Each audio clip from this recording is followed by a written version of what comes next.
our world through the difficult times of 9/11. So on the day 2001 on 9/11, actually that was the time I started teaching at NYU. 2001 fall, so it was like September 1st or September 2nd. I started teaching at NYU, and as soon as I started the class,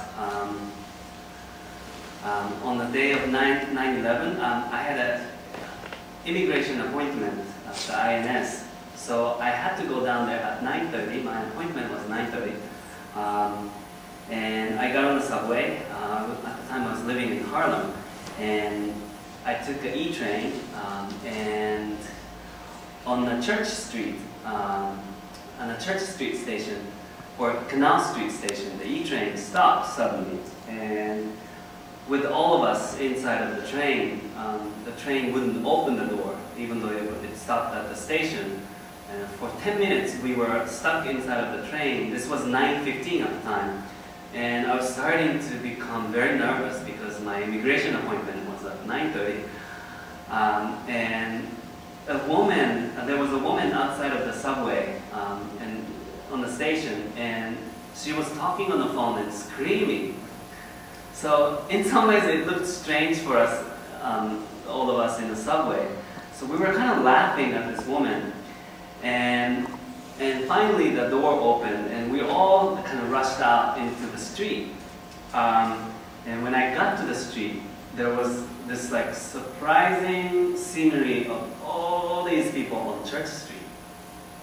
And when I looked up, I even saw more surprising thing that the World Trade Center had a hole with the smoke coming up. So this was 9:20 at the time, and since I was almost being late at my appointments, I rushed into the INS and noticed that the INS just closed down for that day because of this incident. And I went back I was like, oh, okay, now I can go back to where this was happening. I quickly went to the camera store and bought a film because I had a camera with me for some reason that day. And I went back and I went down on Church Street, maybe 4 blocks away from the World Trade Center. And I realized that the situation there was very chaotic and not really safe. The TV people would come, and within 30 or 10 seconds, they film the people talking about what's happening, and then they would leave immediately. And also the police who were there was screaming, get out of here, get out of here. And people looked very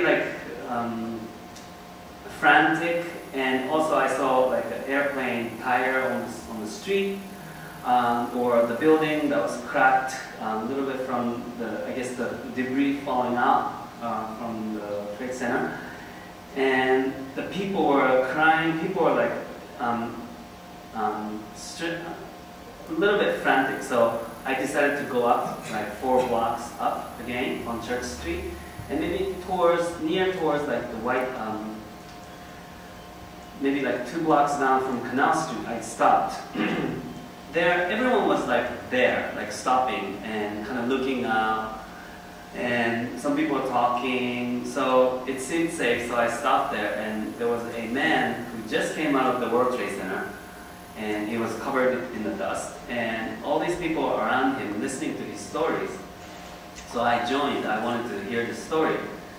And as soon as I joined the crowd and started listening, and the couple words came out of his mouth, and as soon as I heard a couple words, one of the buildings started collapsing. So no one knew this was going to happen. So we were kind of frozen, and then everyone's like, oh my God. And since I had a camera, I took pictures of the moment that collapsed, the first building collapsed. And so this is how close it was, 4 blocks away from 8 blocks away, or maybe 6 to 8 blocks away from the World Trade Center. As soon as the collapse of the building happened, the smoke came through the buildings on the church street towards us very, very quickly. And we did not know. We did not know it was going to collapse, and we did not know that the smoke was going to chase us. So everyone who were there was all these people who were just standing, and as soon as it collapsed, the smoke came, and everyone turned around and started running very fast.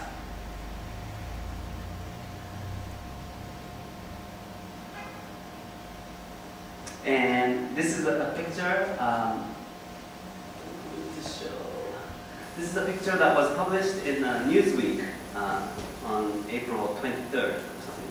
And in some ways, I knew that I may be in one of these magazines because I saw a documentary photographers taking pictures when the building collapsed and when we were all running. And here, I'm going to show with my mouse that this is me running. And I have a camera in my hand. And this picture was taken by Susan Meiselas, who is a documentary photographer from London. So in some ways, I experienced the 9/11, and I also experienced the anxiety that came over after 9/11, and as well as the whole situation with the frantic accusation and retaliation, and in some ways propaganda, like a way of the war happened in the U.S. And when Eric Scheiner, the curator, the independent curator for the Japan Society, asked me to be in the show that recently happened, he asked me, since you made artwork based on Hiroshima, and since you were there at the 9/11 site, why don't you make artwork based on the memorial that's about 9/11? And in some ways, it really puzzled me because for me, 9/11 was a complex issue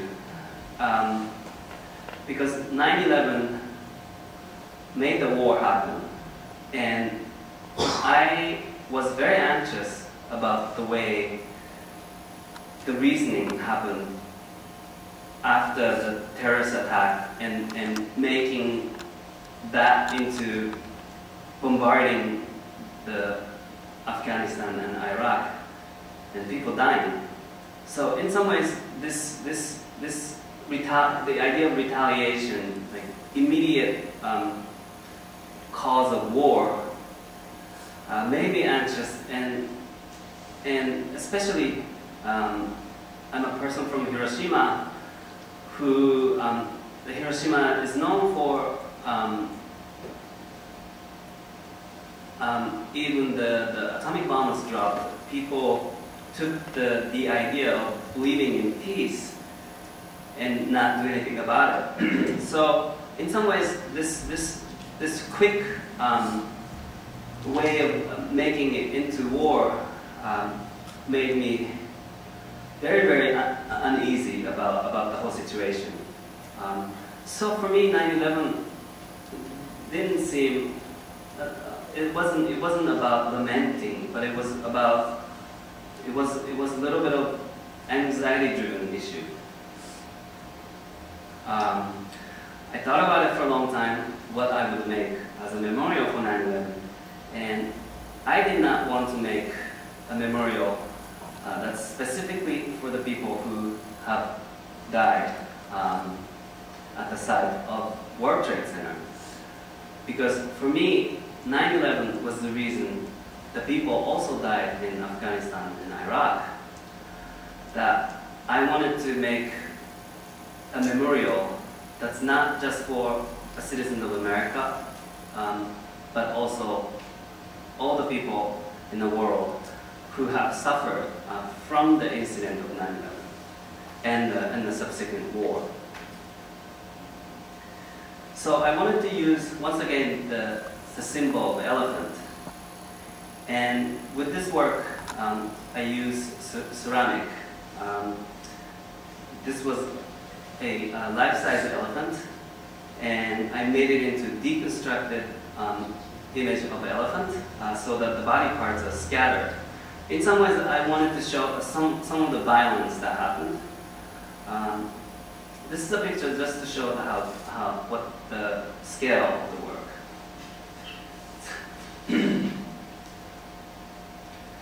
And the white elephants is actually a symbol in Asia, especially in India.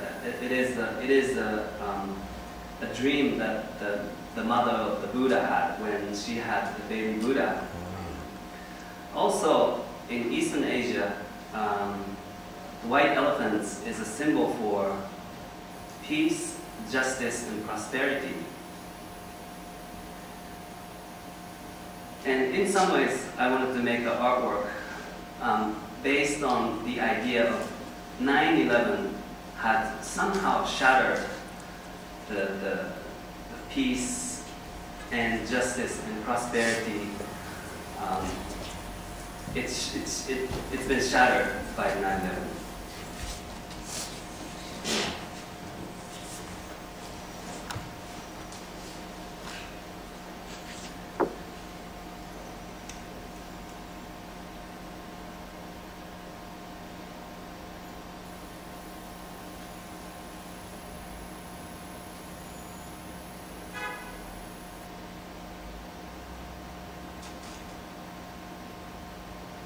And for the installation, I was very interested in the Zen gardens and those gardens in Kyoto. So in some ways, I wanted to sort of make it representational at the same time, slightly abstract, as well as the provocation of the story too. Though I do have the intention of making this work as a memorial for the people of the world, at the same time, I also wanted to leave it open so that the people can kind of read into the work. And I had some people coming up and tell me, even though they did not know that it was a work about 9/11, they saw the sadness in the work, which was sort of like very, very pleasing for me to hear. They saw like some kind of sad feeling. So in some ways, for me, like that's enough for me to know whatever my intention was. Okay, so this is the end of my presentation. I'm going to